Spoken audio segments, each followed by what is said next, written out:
vamos a ver lo que es la lesión celular irreversible. Cuando la célula, ¿cierto? Cuando va a entrar en un estado de muerte, pasando el punto de no retorno. Aquí vamos a colocar en el tiempo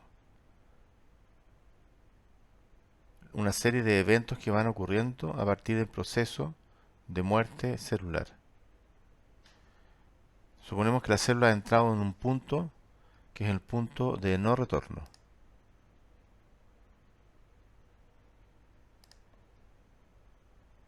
Es decir, durante este proceso, aquí habría que colocar, ¿cierto?, que hay un punto de no retorno que ya ocurrió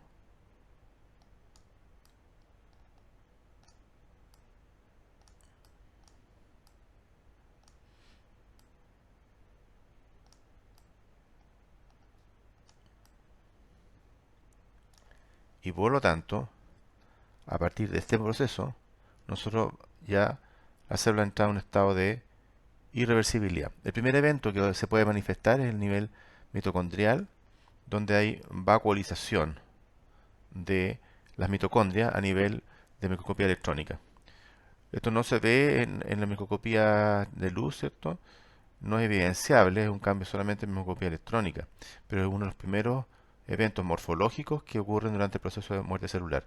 Hay que tener claro que este proceso es más tardío con respecto a la muerte desde el punto de vista bioquímico. Ya hemos dicho esto que el evento bioquímico es muy anterior al proceso de morfología o morfológico. A su vez, si vemos en el tiempo también están ocurriendo otros eventos, como por ejemplo la alteración de los lisosomas. Ya había ocurrido una tumefacción de los organelos durante el proceso de lesión celular reversible, que era la tumefacción tanto del retículo endoplásmico como el de la mitocondria, pero sin embargo todavía no había ocurrido la tumefacción de los lisosomas. Por lo tanto, vemos que también otra manifestación morfológica desde el punto de vista de la muerte celular es el aumento de tamaño del lisosoma por entrada de agua. Como hay a su vez lesión de la membrana, se van a liberar una serie de enzimas que van a finalmente digerir tanto a la célula, ¿cierto?, desde el punto de vista del citoplasma, como el núcleo. A su vez, esto, como hemos visto que entraba de forma calcio desde un inicio, ya en el proceso de irreversibilidad el calcio está muy aumentado. Esto con el calcio más la liberación de ácidos grasos producto de la alteración de la membrana citoplasmática va a llevar entonces a un fenómeno de precipitación del calcio por saponificación, y esto lo vamos a ver en un corte histológico de un color morado o violeta, que es la identificación del calcio en un corte histológico de hematoxilina eosina. A su vez, también vemos que en la membrana hay un daño, hay pérdida de proteínas, una serie de proteínas, como enzimas, entre ellas muchas enzimas que se utilizan para el diagnóstico de la funcionalidad de algunos órganos, por ejemplo el hígado, el corazón, etcétera. Esto establece que ya cuando hay pérdidas de estas proteínas o enzimas que pasan al torrente circulatorio y puede ser detectada, significa que hay un daño severo de alguna célula y están entrado ya en estado de muerte celular. Otro fenómeno que ya habíamos visto anteriormente durante el proceso de reversibilidad es la disminución del pH que ocurre a nivel del núcleo, que provocaba inicialmente la lesión celular reversible, una condensación precoz de la cromatina. Ya en el estado de irreversibilidad, la condensación de la cromatina se hace evidente, el núcleo se hace más pequeño por la baja de pH, y por otro lado, entonces, como hay liberación de una serie de enzimas o hidrolasa, vemos que se produce finalmente la degradación del núcleo.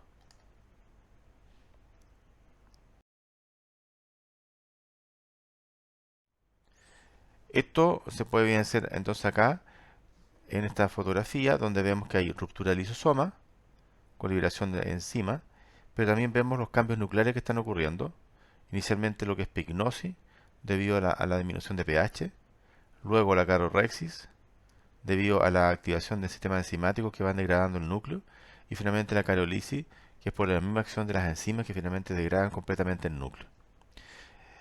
Los fenómenos nucleares son muy importantes, puesto que estos fenómenos permiten al patólogo establecer cuando la célula ha muerto o no.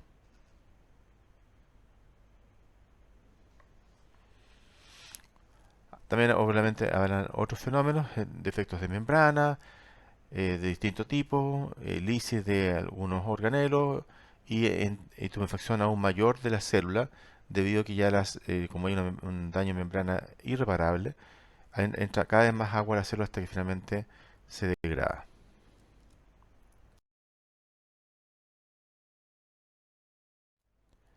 En resumen, si nosotros focalizamos esto en el daño de la membrana, nos vamos a dar cuenta que se debe a diferentes causas. La disminución de la ATP ha llevado a la disminución de la bomba de sodio, con aumento del calcio intracelular. El aumento del calcio intracelular activó una serie de enzimas, entre otras la fosfolipasa 2, con consecuencia en el daño de la membrana celular. A su vez también se activaron proteasas con daño al citoesqueleto y en consecuencia entonces también indirectamente un daño a la membrana celular. La disminución de la bomba de sodio provocó una tumefacción celular. Las proteasas, ya hemos dicho, llevan a un daño al citoesqueleto, que tiene consecuencias directas en la membrana celular. Y el aumento de la fosfolipasa llevó a una degradación de los fosfolipios, por lo tanto también tiene un efecto directo sobre la membrana celular. Se fija, nosotros estamos focalizando, y lo habíamos dicho en la clase anterior, que uno de los aspectos más importantes de la lesión celular en general es un foco que es el daño de la membrana en general.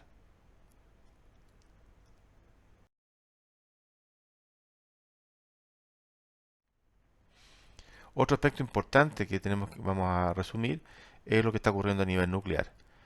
¿Por qué? Porque a nivel nuclear, desde el punto de vista de la lesión celular irreversible, nosotros podemos establecer eh, cuándo la célula realmente está muerta desde el punto de vista morfológico.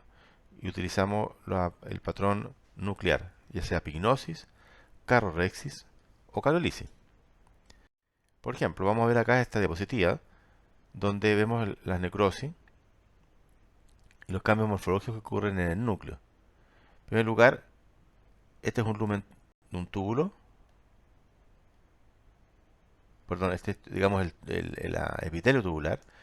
Y aquí sería el lumen tubular, que no se ve bien puesto que hay una serie de restos de células que están en fondo obstruyendo parte del lumen, pero también se ve que las células también aumentaron de tamaño.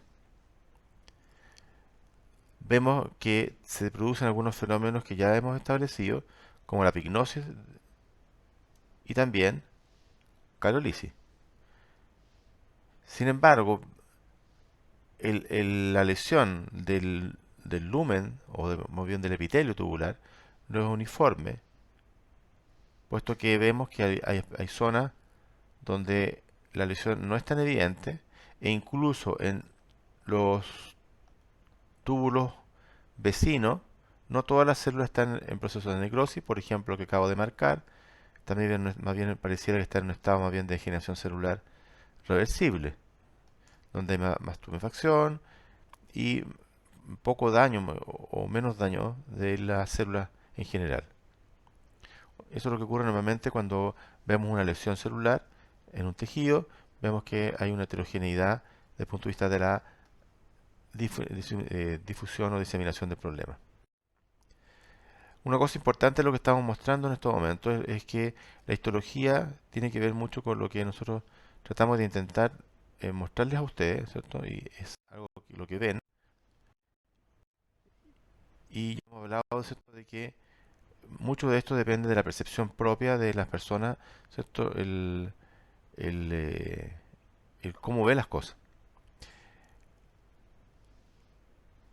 En esta diapositiva, en el fondo es un hígado con un nódulo para demostrar que en un órgano o un tejido pueden haber lesiones y no necesariamente representan lo que está ocurriendo en todo el tejido. Acá es una evidencia, ¿cierto? Claramente de lo que es lo que nosotros tratamos de mostrarles a ustedes, que es el patrón de muerte celular. Se tiende a poner más eosinofílico. Aquí puede ser tal vez más difícil de entender en un islote de Langerhans, ¿cierto? Con también células en pignosis dentro de los islotes que también indican daño ya irreversible de estas células.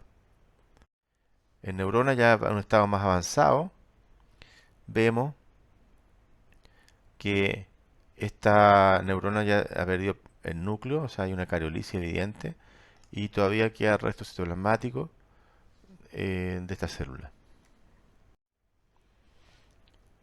En el fondo, ¿cuáles son las características de una necrosis desde el punto de vista histológico? El aumento de eosinofilia, debido a la disminución del ARN y el aumento de proteínas denaturadas. Se supone que la célula se supone más transparente debido a una pérdida de glicógeno que ocurrió desde el inicio del proceso de lesión celular reversible incluso. Y finalmente la digestión de los organelos, donde uno ve a veces vacuolizaciones de la célula. Por otra parte, debido al aumento de los ácidos grasos y el aumento del calcio, se producen entonces precipitaciones del calcio en el tejido, dando un aspecto de color más violeta.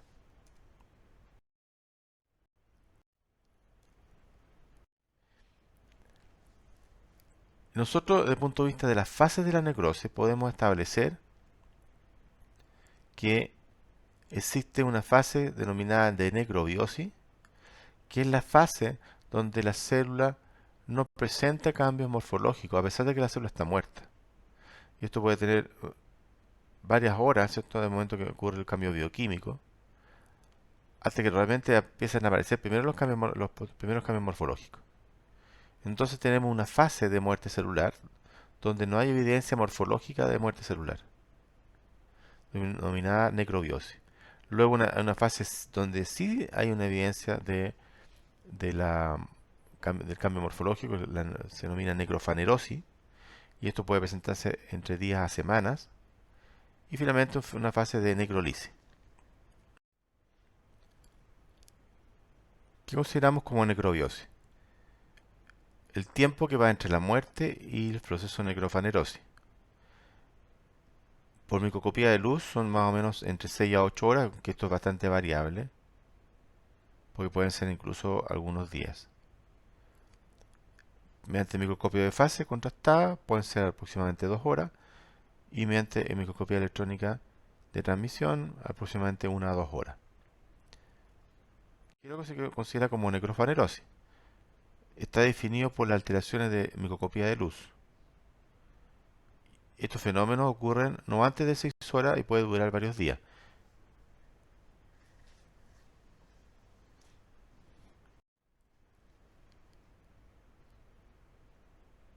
¿Qué tipos de necrosis nosotros podemos clasificar?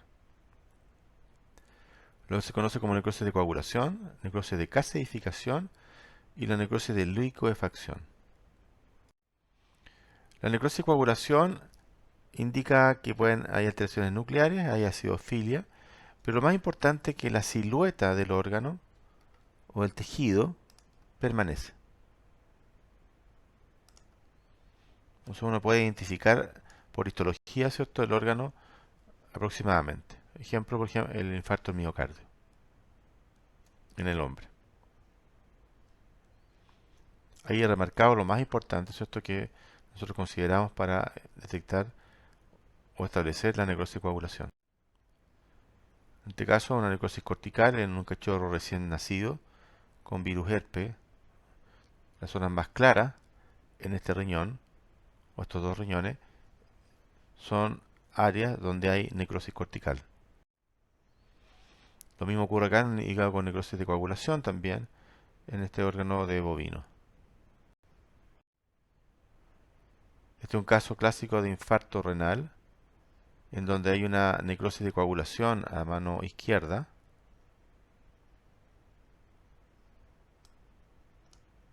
Una zona de demarcación, que es todo lo que está marcando al medio, que son las células inflamatorias que llegan al lugar y que demarcan en la zona necrótica y que se establece generalmente siempre en los fenómenos de necrosis.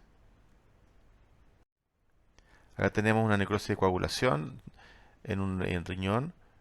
Fíjense que las células todavía permanecen su estructura principal, aunque ya hay un grado obvio de desorganización. No hay núcleos, es un fenómeno evidente de muerte celular, pero todavía permanecen las células. Por eso se considera como necrosis de coagulación. Ahí vemos con mayor aumento el mismo tejido, el lumen de los túbulos, que ya están disminuidos, ya no se ven, y la célula muy tumefacta, pero todavía permanece la estructura general del tejido. Un tipo muy particular de necrosis de coagulación es lo que se conoce como degeneración de Senker o necrosis de Senker, que también, desde el punto de vista macroscópico, se habla de un músculo blanco, una enfermedad del músculo blanco, porque macroscópicamente se ve un músculo pálido, blando y tumefacto. Esta alteración se debe fundamentalmente a una degeneración muscular nutricional, y en la fotografía ustedes ven zonas más claras que corresponden a los focos de necrosis. Por ejemplo, vamos a delimitar esta zona. Y también se evidencian zonas oscuras que indican probablemente que el músculo todavía permanezca más normal. Esto, si nosotros hacemos un corte histológico y tomamos un trozo de este tejido, hacemos histología, vamos a ver lo siguiente. La fibra muscular se fragmenta, es decir, se corta. Hay clara evidencia de que hay pérdida de la estriación. Y también empiezan a veces ya a producirse una llegada de células inflamatorias. El daño principal de la enfermedad del músculo blanco está dada por la deficiencia de vitamina I y selenio.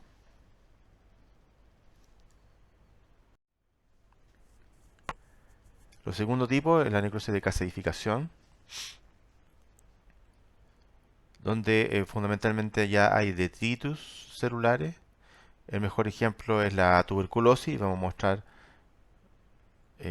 una fotografía en la siguiente que viene, ¿cierto? Pero hay fenómenos de calcificación normalmente a veces en este proceso. La palabra calcificación viene de característica parecida a queso, y este es un caso de un linfonodo mesentérico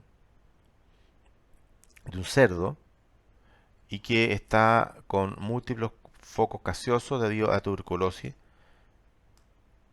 Estos son unos casos de llegados hace años atrás del matadero antiguamente llamado el matadero Lovalledor, y que vemos eh, hubo varios casos de cerdos con estas lesiones y que evidenciaban claramente que era un proceso de tuberculosis. Acá en un corte histológico vemos una tuberculosis pulmonar bovina en la cual vemos el pulmón, acá a mano izquierda, y a mano derecha vemos claramente el foco necrótico, que es todo esto en el fondo, y que está delimitado por un proceso inflamatorio, ¿ya? En este caso vemos células gigantes de Langhans, acá hay muchas células inflamatorias que está rodeando esta lesión.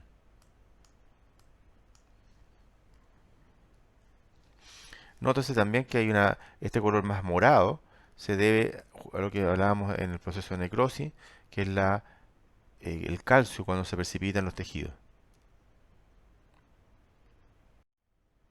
Acá un caso de linfadenitis gaseosa, donde ya vemos nuevamente lo mismo, un aspecto caseificado. Esto es provocado por el Corynebacterium pseudotuberculosis. Acá vemos una tinción Gram. La característica más básica de la linfadenitis gaseosa del microorganismo es que se ve un aspecto de letra china, como se ve en la fotografía. Y por lo tanto esto ayuda en el diagnóstico inicial. Si uno toma una muestra citológica, uno va a ver este daño a nivel, ¿cierto?, de la lesión.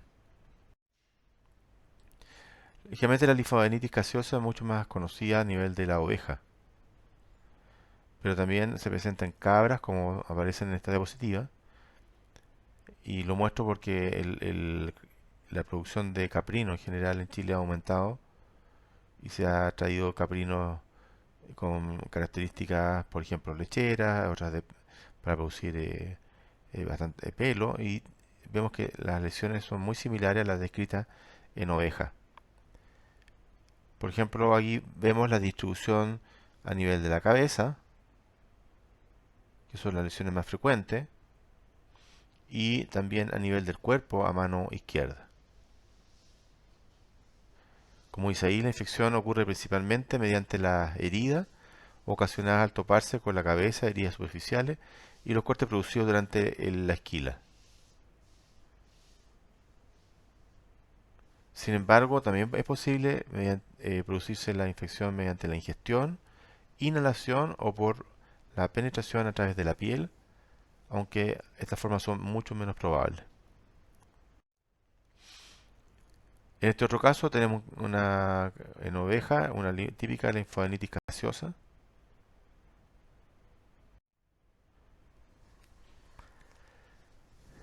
Y el tercer tipo de necrosis que estábamos hablando es la necrosis de licuefacción, que tiene características de infecciones bacterianas en general, asociada a un aumento de polimorfos nucleares neutrófilos, que lo que está indicando un proceso oxidativo, o un pus, ¿cierto? Y el ejemplo de la necrosis licuefactiva es el absceso. Sin embargo, como siempre hay una excepción, que es el nivel del sistema nervioso central, también se puede producir necrosis licuefacción sin asociarse a polimorfos nucleares neutrófilos, por ejemplo, los fenómenos hipóxicos y lo que constituye la malasia, que malasia significa reblandecimiento. Ejemplos de necrosis de licuefacción están los abscesos hepáticos en ternero, que vemos acá, en la cual, ¿cierto?, está muy asociado a estos casos a eh, eh, mala desinfección del cordón umbilical. Acá tenemos otra fotografía de matadero. Esto es un caso de absceso hepático de un animal de matadero. Generalmente esto es muy propio de las vacas. Y vean que este individuo que era clínicamente sano, puesto que si fue sacrificado en matadero significa que era clínicamente sano, aparecen lesiones como esta, tan evidente, que es un absceso hepático de gran tamaño.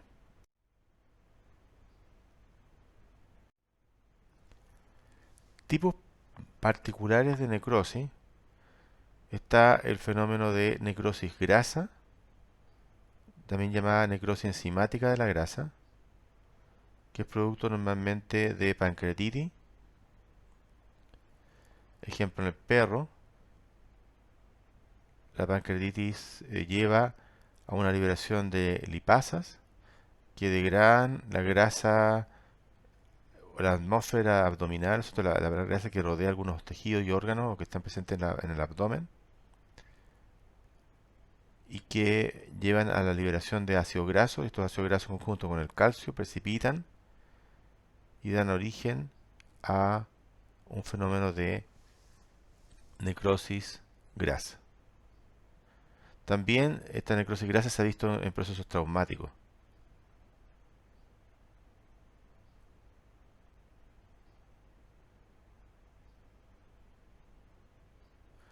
Otro tipo particular de necrosis son las gangrenas,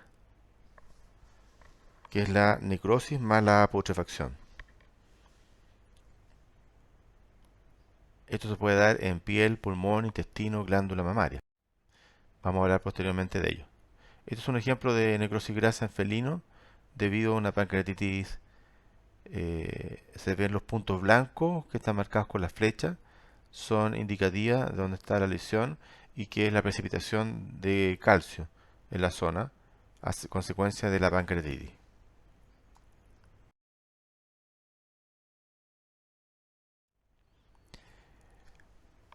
Decíamos que íbamos a definir bien más gangrena y vamos a mostrar algunos casos de gangrena. Ya hemos dicho que la gangrena no es una forma especial de necrosis, sino una forma particular de evolución de una necrosis, la cual está condicionada por ciertos gérmenes más bien saprófitos. Estos microorganismos actúan sobre las proteínas, especialmente sobre la hemoglobina, y la van a degradar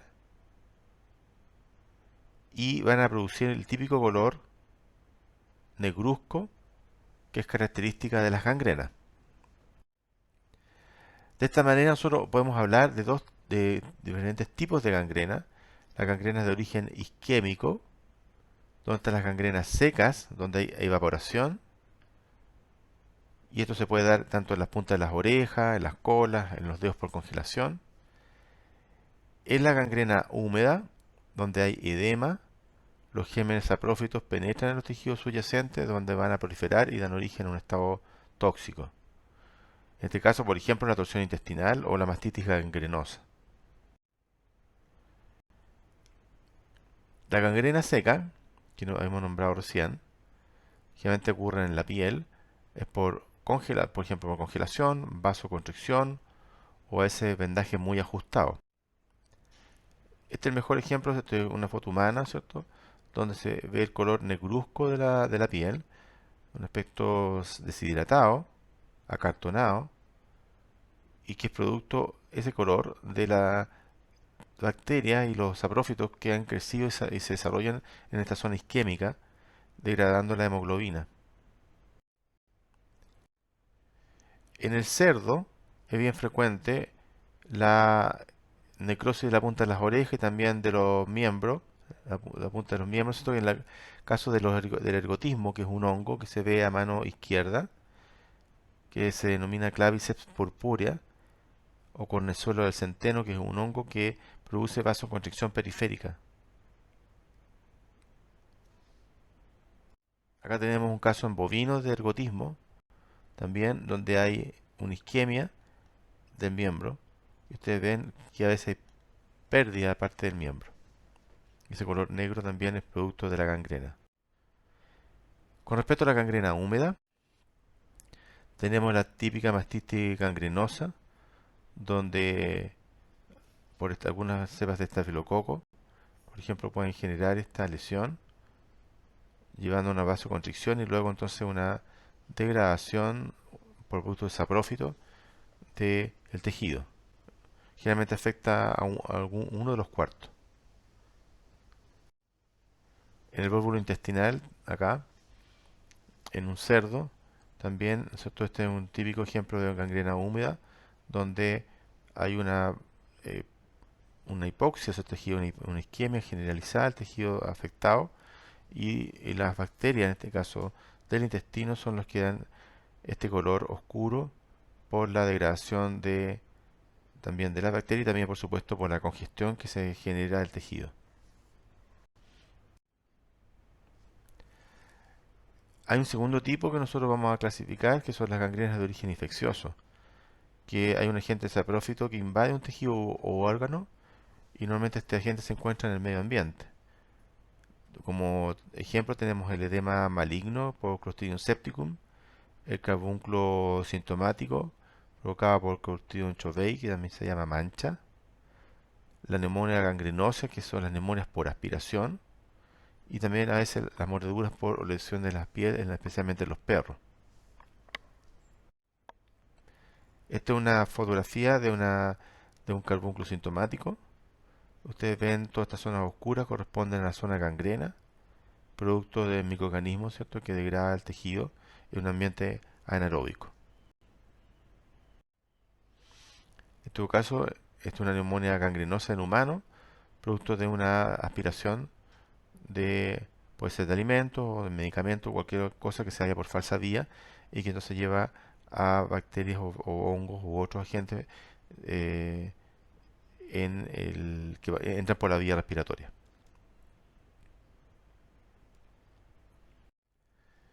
Vamos a definir también algunos aspectos de necrosis de superficie, por ejemplo lo que es la erosión, que son áreas de necrosis poco profundas que afectan a la epidermis y que curan sin cicatrizar.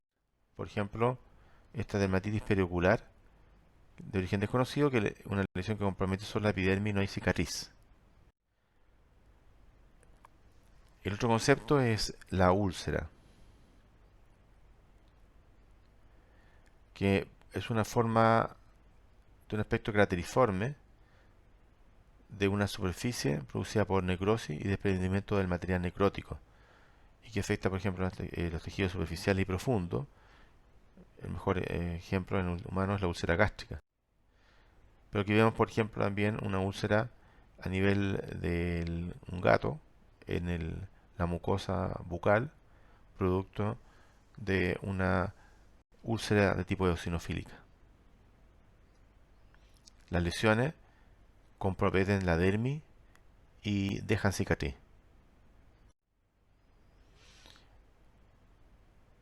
Otro aspecto a definir que es lo que es la costra. Es un fragmento de tejido necrótico en proceso de separación de tejido sano subyacente que acaba desprendiéndose de la superficie en que se encuentra. Aquí tenemos ejemplos de sarnas notoéticas en gatos, donde hay un exudado seco formado por sangre, pus y suero adherido a la superficie cutánea.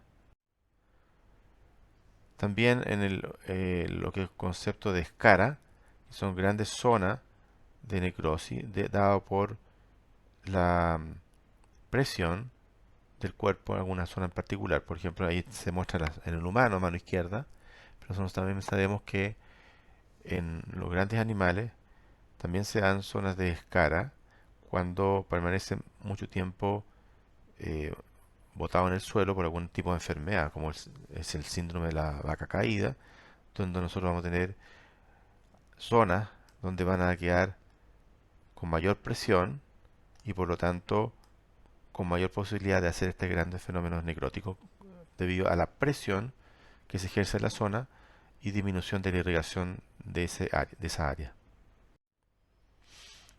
En consecuencia, nosotros podemos ver que la necrosis puede tener una evolución. Por un lado, lo que se conoce como calcificación distrófica, que ya lo hemos visto debido a los ácidos grasos, que por saponificaciones se van a precipitar. También sabemos que durante el proceso de necrosis hay un fenómeno de demarcación por células inflamatorias, que se produce también a veces lo que se conoce como secuestración, que es una porción muy grande de tejido que pasa por mucho tiempo hasta que finalmente se logra alisar y reparar.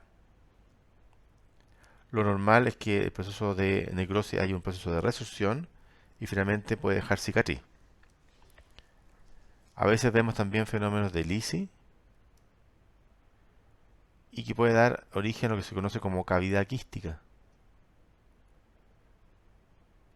Y también hemos visto, en resumen, que en el caso de infecciones secundarias puede dar origen a abscesos o bien a gangrenas cuando se trata de fenómenos de saprófito.